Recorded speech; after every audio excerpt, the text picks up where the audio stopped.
네, 소개받은 처돌이 나왔습니다. 네, 근데 그 처돌이라는 단어 다들 들어보셨어요? 저는 사실 오늘 처음 들어봤는데 아 그런 단어가 요즘 쓰이고 있구나 처음 알았습니다. 예. 무슨 이렇게 돌이라고 저를 불러주시니까 약간 좀 이렇게 어색하기도 하고 예, 좀 그렇습니다. 네, 오늘 2019 뉴스를 뉴스하다 하라 예, 첫 발표를 제가 맡게 됐는데요. 사실 또 첫 발표여서 좀 긴장되는 것도 있습니다. 예, 하지만 먼저 맞는 매가 낫다고 예, 제가 좀 용기를 내서 해보도록 하겠습니다. 오늘 제가 드릴 말씀은 사실 뭐 특별한 건 아니고요. 오늘 이 자리에 계신 분들 그리고 이 방송을 보고 계시는 분들의 아마 상당수는 이제 이렇게 방송 언론에 현재 종사하고 계시는 분들 또는 이제 그런 꿈을 꾸고 계시는 분들일 것 같습니다. 예, 그래서 뉴스 사실 굉장히 영역이 크죠. 하지만 뉴스는 어디에 있어야 할까? 물론 곳곳에 현장에 있어야겠지만 그 중에서도 이제 우리가 살고 있는 곳, 우리의 삶의 터전, 마을, 동네 이곳에도 뉴스가 있어야 하지 않을까? 그러면서 이제 지금 현재 진행 중인 그런 또 마을 미디어의 뉴스 컨텐츠들 그런 저널리즘들을 간단하게 좀 소개를 해드리려고 합니다. 왜냐하면 아는 만큼 보이기 때문에 그래서 이제 앞으로 뉴스를 꿈꾸시고 현재 하고 계시는 분들께서 오늘 이 발표를 한번 좀 귀담아 들어주시면 감사하겠습니다. 네, 넘겨주세요. 네, 이 화면 뭔지 아세요? 네, MBC에서 아침 6시 12분에 나왔던 뉴스 장면인데요. 혹시 벌써 잊어버리셨나요? 아마 기억나시는 분들 계실 것 같은데요. 작년 연말이었죠. 경북 예천군 의원들이 캐나다로 해외 연수를 갔습니다. 가서 가이드를 때리고 또 무슨 접대부가 있는 술집으로 데려가라 하면서 이제 그런 것들이 기사화되면서 이제 국민적인 공분을 샀던 사건입니다. 다들 아시죠? 지금 현재 어떻게 진행되고 있는지 혹시 아는 분 계신가요? 아마 그때는 지금 이게 아침 6시 12분 식전부터 나와가지고 아침, 점심, 저녁, 자기 전까지 그냥 온 뉴스를 거의 뭐 도배하다시피 했던 그런 큰 이슈였습니다. 경북 예천군이라고 하는 곳에서 일어난 것이었지만 뭐 전국적인 그런 또 이슈였고요. 많이 회자가 됐었죠. 뭐 좀 찾아보니까 지금은 이제 그때 예천군 의회에서 전부단 아니고 이제 뭐 2명의 군의원을 제명하겠다로 결정했고, 근데 또 해당되는 그 2명의 군의원은 또 안 된다, 부당하다. 하면서 막 또 취소 소송 중이고 했는데 이제 제가 좀 더 관심 있었던 내용은 뭐냐면 예천 군민들, 예천군에 사시는 분들 얼마나 정말 답답하고 화가 났을까요? 부끄러웠을까요? 그렇죠. 그래서 이제 그때 여기서 주민 소환제, 야, 그 2명만 하면 안 된다. 9명 다 내려와라. 우리가 너희들 끌어내리겠다. 이제 이런 이야기들이 있었고, 그래서 주민 소환제라고 하는 것들을 막 준비했었습니다. 그때 이제 잠깐 뉴스에 그런 것들이 나오면서 사실 저는 좀 기대를 했었던 면이 있었습니다. 이제 진짜 이런 게 한번 이루어지나.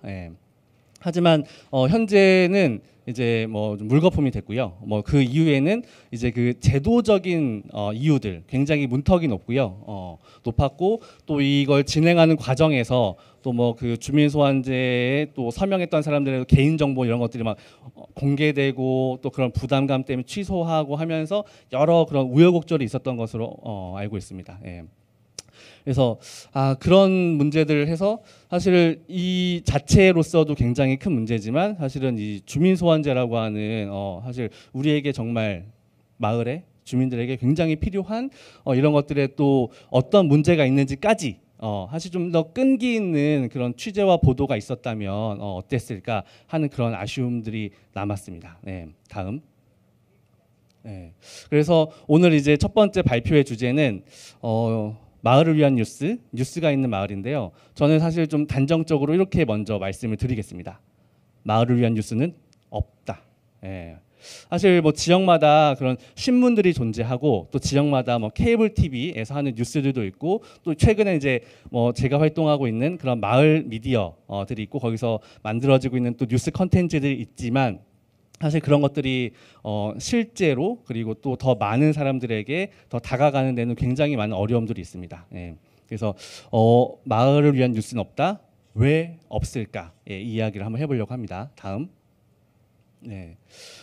이제 미디어의 세 가지 영역인 거죠. 예. 과연 여기에서 마을을 위한 뉴스는 어디에서 만들어질 수 있을까요? 사실 이제 이 새 벤다이어, 새 집합은 지금 그림상으로는 뭐 같은 크기로 그려져 있지만 사실은 동일하지 않죠. 예, 그건 뭐 다 잘 아실 겁니다. 예, 사실 노란색으로 되어 있는 이제 상업 미디어, 시장 미디어가 뭐 절대적인 우위에 있고 굉장히 큰 힘을 발휘하고 있죠. 예. 그래서 사실 이 새 미디어의 영역 중에서 마을을 위한 뉴스, 마을을 위한 미디어가 제대로 발현되기 위한 그런 조건들에 대해서 한번 좀 생각해 보고자 합니다. 네, 다음. 요런 거 혹시 보신 분 계신가요? 네. 이거 제 기억으로는 딱 3년 전인데요. 2016년 8월 달에 요런 문자가 이제 공개가 됐었습니다. 문화일보 아시죠? 예, 문화일보 광고국장이 삼성 그 장충기 사장에게 보냈던 문자 메시지가 공개가 됐습니다. 제가 한번 읽어볼게요. 저희 문화일보는 그동안 삼성의 눈으로 세상을 보아왔습니다. 앞으로 물론이고요. 도와주십시오. 예, 하면서 더 앞뒤로 많은 문자들이 있는데 정말 실제로 이게 정말 이 사람이 쓴 글일까 하는 정도로 너무 좀 민망하더라고요. 낯이 부끄럽더라고요. 뜨겁더라고요. 예. 뭐 요지는 요즘에 삼성에서 주고 있는 광고가 조금 뭐 전년 대비 1억인가 좀 줄었는데 어떻게 그러실 수가 있냐. 더 좀 늘려주시라. 앞으로 삼성의 입장에 부응하는 그 기대에 부응하는 문화일보가 되겠습니다. 도와주십시오. 이제 이런 거였습니다. 예. 사실 근데 이게 뭐 단순히 문화일보와 삼성만의 문제일까요? 예. 물론 뭐 굉장히 극단적인 이야기일 수 있겠지만, 뭐 저는 이러한 상황들이 사실은 뭐 아까 그 새 벤 다이어그램, 새 집합에서 있었던 이런 뭐 시장 미디어, 상업 미디어에서의 또 피할 수 없는 숙명이라고 또 보여집니다. 그래서 사실은 아까 이제 마을을 위한 미디어는 없다. 이제 그 이유 중에 하나는 사실은 마을을 위한 미디어는 돈이 되지 않습니다. 광고가 없습니다. 그래서 이제 왜 없을까라는 그런 질문 중에 제가 드린 질문 중에 이러한 부분들이 있을 것 같습니다. 다음. 네, 넘겨주세요. 그래서 이제 사실은 이렇게 자본과 굉장히 밀착된 미디어가 있고 또 이런 행정, 관과 또 밀착된 미디어가 있을 수 있겠습니다. 그래서 분명히 요즘에 이제 많은 분들이 특히나 뭐 유튜브나 특히나 네이버 이런 뭐 모바일을 통해서 많은 뉴스들을 이렇게 읽고 계시는데 이 네이버에서 한번 검색을 해봤습니다. 네이버 뉴스창에서 제가 살고 있는 동작구를 검색을 해봤습니다. 해서 이제 이게 어젠가 그제 제가 검색한 내용인데요. 자, 보시면은 아마 대부분 살고 계시는 동네 사정과 비슷할 거라고 여겨집니다.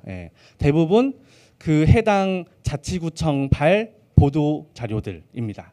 뭐 여기서 보시는 것처럼 무슨 놀이터를 만들었다, 마을 축제가 열렸다, 뭐 추석 연휴에 어떻게 한다 이런 내용들입니다. 아마 이제 여기 지금 성북구니까 성북구는 어떤지 한번 볼까요? 이제 넘겨주세요. 네, 성북구도 비슷한 사정입니다. 뭐 지금 무슨 교육을 실시했다, 뭐 어린이들 식습관 개선 교육을 열고 있다, 프로그램을 하고 있다, 또 수영 체험을 진행하고 있다 등등의 사실 이제 이 자체로서 주민들에게 필요한 정보일 수 있겠으나 우리가 이야기하는 마을을 위한 뉴스로서는 좀 부응하지 못하는 것 같습니다. 그래서 이제 자본과 밀착된 미디어 아까 보셨던 그런 사례들이 있고 또 행정과 밀착된 미디어들 사실 밀착돼 있기보다는 그렇게 말하기보다는 사실은 이제 그 취재, 보도에 있어서 한계가 있는 거죠. 사실 이제 내용이 없다. 자, 그렇다라고 하면 자, 넘겨주세요. 네. 사실 그 근저에는 아까 초반에 보여드렸던 그 새 집합, 사실 마을을 위한 뉴스가 없는 이유, 제도적으로 굉장히 취약합니다. 없습니다. 정책이 없고 제도가 없고 사회적인 공감과 관심이 부족합니다. 그런 속에서도 현재 다양한 마을에서 아주 어려운 여건 속에서도 마을을 위한 뉴스 활동들을 하고 있는 곳들이 있습니다. 사실 많이 있지만 제가 그냥 몇 곳만 소개를 좀 해드리고 싶습니다. 이건 이제 은평구에 있는 은평시민신문인데요. 여기는 2004년에 창간을 했고 2009년부터 이제 종이신문을 2주 간격으로 발행을 하고 있습니다. 예. 사실 종이신문을 정기적으로 낸다라고 하는 것도 정말 어려운 일인데 최근에 이제 200호, 200호까지 내면서 지금 계속 진행을 해오고 있고요. 이제 이 은평 시민신문 같은 경우에는 뭐 편집장님 그리고 또 이제 기자 하면서 지금 보시는 것처럼 7대 은평구 의회 의장단의 업무 추진비를 한번 우리가 조사해보고 이렇게 분석해 보니까 이렇더라 하면서 이제 이런 것들을 주민들에게 알려주는 거죠. 네, 자 다음. 그래서 이제 앞서 보셨던 것처럼 직접 기사를 만들고 취재하면서 이렇게 마을을 위한 뉴스를 만드는 케이스가 있고요. 또 요즘에 이제 이것도 지금 유튜브로 나가고 있는데, 네, 이렇게 성북 또 광진, 자 넘겨주세요. 또 제가 활동하고 있는 동작에서도 이렇게 주민들이 리포터, 아나운서, MC가 돼서 이렇게 유튜브로 지역의 소식들을 또 시민들에게, 주민들에게 전달하는 이제 그런 컨텐츠들이 만들어지고 있습니다. 네, 자 넘겨주세요. 네. 그리고 이제 이렇게 뭐 직접 취재하는 거, 또 유튜브를 통한 그런 마을을 위한 뉴스들이 있고요. 또 이 케이스는 요즘에 또 이제 굉장히 주목받고 있는 그런 사례인데요. 이건 이제 서대문구에 있는 가재울 라디오라고 하는 이제 그런 마을 라디오인데 그 지역의 구의회 의사록 을 이제 그 구청이나 그 의회 홈페이지에 올라오는데 그걸 가지고 이제 그걸 읽어주면서 실제로 어떤 과정과 의사결정들이 의회에서 일어나고 있는지를 이제 주민들에게 잘 설명을 해주는 프로그램입니다. 이 프로그램의 제목은 성동격서라고 하는데요. 성실하게 읽어드리는 동네 라디오 격전의 서대문구 의회 뭐 요거의 준말입니다. 예. 그래서 이제 이 방송을 통해서 진짜 아까 이제 뭐 제가 예천군 의회 그거 나왔던 거 말씀드렸는데 야 진짜 우리 동네 주민들이 뽑았던 그런 뭐 대표들 시의원, 구의원 이런 사람들의 그런 인식 또 현재 이분들이 관심 있어 하는 것들 이분들이 어떤 사고 체계들 이런 것들 정말 여실히 있는 그대로 이렇게 주민들에게 보여주고 있는 그런 방송들이 있습니다. 네, 넘겨주세요. 그리고 또 이제 마을을 위한 미디어 중에서 또 한 가지는 제보가 있습니다. 제보. 예. 이건 이제 저희 동작구에서 했던 사례인데요. 사실은 제도적으로 취약하고 또 자체적으로 가지고 있는 채널이나 플랫폼이 없습니다. 예. 사실 마을 미디어에서 그러니까 마을을 위한 뉴스가 없다라고 했을 때 이제 그걸 그냥 아주 쉽게 단정해서 콘텐츠가 나오지 않는다라고 할 수 있겠지만 사실 그 시스템, 그 환경이 없는 게 더 중요한 문제일 것 같습니다. 그래서 저희가 고민했던 방식은 마을 미디어에서 확성기 역할을 할 수 있겠다. 그래서 그걸 관심 있어하는 인터넷 매체나 또 이런 주류 매체에서 그것들을 다시 좀 더 크게 목소리 낼 수 있게 할 수 있겠다. 그래서 저희가 했던 게 뭐냐면 이건 이제 좀 오래된 2014년의 이야기인데요. 그때 지방선거를 앞두고 그때 나왔던 구청장 후보자의 공약 중에 동작구 노량진에 천문대를 만들겠다.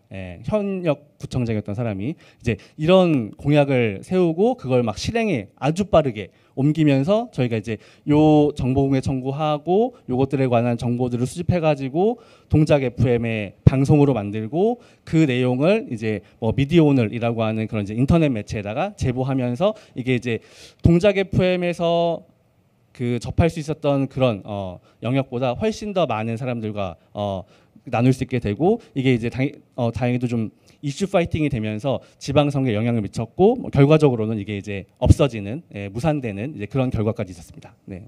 자 다음. 그래서 아까 그 기사의 내용 중에 보시면 이제 뭐 서울 천문대 건립은 편법적으로 추진하고 있고 타당성도 낮다. 그래서 이제 이런 것들을 지역에서 주민들이 주장하고 있고 그걸 이제 동작 FM의 이런 프로그램의 진행자의 입을 빌려서 이제 그렇게 확산하는 그런 사례로 이거 한 가지 소개를 해드렸습니다. 네, 자 넘겨주세요. 그리고 또 이제 그 채널이 부족하고 플랫폼이 없다 보니까 또 저희가 하는 방법 중에 하나는 직접 출연하는 겁니다. 네. 그래서 이제 제보를 통해서 기사의 소스를 제공하는 경우가 있고, 두 번째는 이제 이거 전데요. 네. 그래서 이제 이 뉴스의 주제는 뭐 3.1운동 100주년 올해 이걸 맞아서 우리 동네에 남아있는 친일 잔재들이 무엇인가 이제 이런 걸로 나왔던 건데, 제보하면서 직접 제가 인터뷰 응하겠다 하면서 이제 그 이야기를 이제 직접 이렇게 지역 케이블이나 또 그런 뉴스를 통해서 이야기를 하는 방식인 거죠. 네. 자, 넘겨주세요. 네. 그래서 이제 이건 올해 3월달에 아마 뭐 각 지역마다 대대적으로 또 이게 3.1운동 100주년 기념해서 행사들이 있었을 텐데, 여기 빨간 네모 작아서 안 보이시겠지만 이게 뭐냐면 3월 23일 토요일 노량진에서 있었던 만세운동을 기념하는 축제를 열었던 행사입니다. 예. 자, 이게 가능했던 이유는 넘겨주시죠. 마찬가지로 계속해서 지속적으로 동작 FM이 지역에 있었던 그 1919년 3월 23일 날 있었던 이 노량진 지역의 만세운동을 계속 컨텐츠로 만들면서 이걸 이제 또 관계구청 담당 공무원들과 이야기하면서 만들어야 한다, 기려야 한다, 이제 이런 이야기를 계속 던지는 거죠. 네. 자, 넘겨주세요. 네, 요것도 이제 좀 비슷한 사례여서 마지막으로 소개를 해드리자면 이건 이제 요즘에 우리가 많이 쓰는 카드 뉴스라는 그런 형식입니다. 10장짜리 중에 지금 한 장만 보여드리는 거고요. 이제 요걸 많이 쓰는 이유는 요즘에 인스타그램이라고 하는 이제 이미지 중심의 그 SNS 있잖아요. 뭐 인스타그램, 페이스북 같은 것들 이제 요런 것들을 좀 효과적으로 활용하기 위해서 썼던 거였고, 이제 동작구 현충원에 있는 거기에 이제 그 5.18 계엄군들의 이제 그 묘역이 조성되어 있는데, 거기에 그분들 묘비에 전사자라고 기록이 되어 있어서 이게 무슨 전쟁이었냐? 예. 아니 지금 이것에 전사라고 기록할 수 있느냐? 이제 이런 것들을 계속 이슈 파이팅하면서 만들었던 거죠. 자, 넘겨주세요. 네. 그러면서 이제 또 저희가 하는 방법은 요즘에 청와대 국민청원 참 많이 하시죠. 네. 사실 이게 저는 또 좀 이렇게 한계점도 있다고 생각하지만 우리가 할 수 있는, 활용할 수 있는 또 방식 중에 하나라고 여겨집니다. 그래서 아까 했던 그런 카드 뉴스의 내용을 이렇게 또 청와대 국민청원을 통해서 하면서, 사실 이게 이제 뭐 20만 명이 서명을 해야지 뭐 답변이 오고 그런 건데요. 사실 참여 인원 보시면 굉장히 적습니다. 667명. 예. 하지만 저는 이 상당수가 동작구 주민이라고 생각합니다. 왜냐하면 이제 동작구에 있는 홈페이지, 카페, 밴드, 카톡방 이제 이런 곳들에 집중적으로 저희가 이렇게 홍보들을 했었거든요. 예. 그래서 이제 뭐 실행은, 그러니까 성공은 못했지만 다행히도 이제 이게 또 지역에서 이슈를 만들면서, 특히나 이제 지역에 있는 역사교사들 모임이나 또 지역에 있는 시민단체들이나 해서 이제 이런 것들을 가지고 이야기를 하고 있습니다. 네, 자, 넘겨주세요. 그리고 이제 저희가 또 하고 있는 마지막 방식들. 예. 사실은 이제 채널이 있고 주파수가 있고 플랫폼이 안정적이라면 이제 이런 고민까지 하지 않을 것 같은데, 사실 이제 마을에서 뉴스를 만드는 방식 중에 하나는 또 어떻게 잘 전달하느냐, 쉽게, 많이, 빠르게. 예. 그래서 이제 카카오톡 이건 이제 그 플러스 친구 서비스인데요. 이렇게 한 주 동안에 나왔던 지역과 관련된 뉴스들을 열심히 검색합니다. 예. 근데 이제 아까 첫 화면에서 동작구, 성북구 뉴스를 검색해봤는데, 사실은 다 대부분이 뭐 보도 자료나 뭐 구청장이 어디서 뭐 꽃 심겠다, 뭐 어르신들에게 뭐 이런 뭐 선행을 베풀었다, 이제 이런 것들이 상당 부분이지만 그 중에서 가려서 이렇게 주민들에게 꼭 전달할 필요가 있는 뉴스들, 이런 것들을 저희가 찾아서 이렇게 이제 딱 터치 한 번으로 그 뉴스를 볼 수 있게 이렇게 갈무리해서 동작 FM 카카오톡 플러스 친구가 한 300명 정도인데, 이제 그분들에게 카톡으로 전달하는 이제 그런 것까지 고민을 하고 있습니다. 그래서 이제 실제로 지금 이건 되게 저희 동네에서는 주민들에게 좀 호응이 많이 있는 편이고요. 예. 예, 넘겨주세요. 네. 그래서 지금 제가 보여드렸던 건 사실은 이제 지역에서 아마 제가 보여드렸던 사례보다도 훨씬 더 많은 고민과 아이디어들이 현재 진행 중일 겁니다. 예. 사실은 저희처럼 지역을 기반으로 이렇게 미디어와 이런 뉴스를 만들고 있는 곳들은 굉장히 환경적으로 어렵습니다. 예. 하지만 이제 이 활동에 대한 또 사명감과 이 활동에 대한 그런 의미들 이런 것들을 잘 알고 있기 때문에 그래서 이제 요 두 가지의 좀 차이점을 설명드리면서 마무리 좀 하자면 기존의 방식과 또 동네에서 만들어지고 있는 이런 저널리즘의 방식들. 예. 사실 우리가 이제 뭐 뉴스다, 저널리즘이다 하면은 가장 쉽게 이제 떠오르는 게 뭐 객관성, 중립성, 뭐 공정성 이런 거잖아요. 그래서 사실은 이 생산자와 그걸 수용하는 사람들 간의 거리 두기를 요합니다. 예. 하지만 이제 저희가 하는 그런 방식들은 사실은 우리의 문제, 나의 문제, 예. 이런 것들을 파고드는 거죠. 예. 그리고 이제 아까 첫 화면에서 보여드렸던 것처럼 여기 이제 부유한 수용자라고 되어 있는데 사실 많은 그런 상업 미디어의 방식들은 사실 광고주, 예, 그 입맛, 예, 사실 눈치를 볼 수밖에 없습니다. 예. 하지만 이제 마을에서 만들어지고 있는 그런 방식들은 그와 다른 거죠. 그래서 여기에 뭔가 공감하고 찬성, 그러니까 여기에 지지하는 사람들의 그런 후원 또 참여 이런 것들로 만들어지고 있습니다. 네, 자 넘겨주시죠. 그래서 이 위에 있는 첫 문장은 요즘에 이제 그 한국외대 최영기 교수님이 마을 저널리즘 가지고서 막 많이 이렇게 연구 중이신데 이제 그 교수님께서 하셨던 말씀을 좀 인용해 보겠습니다.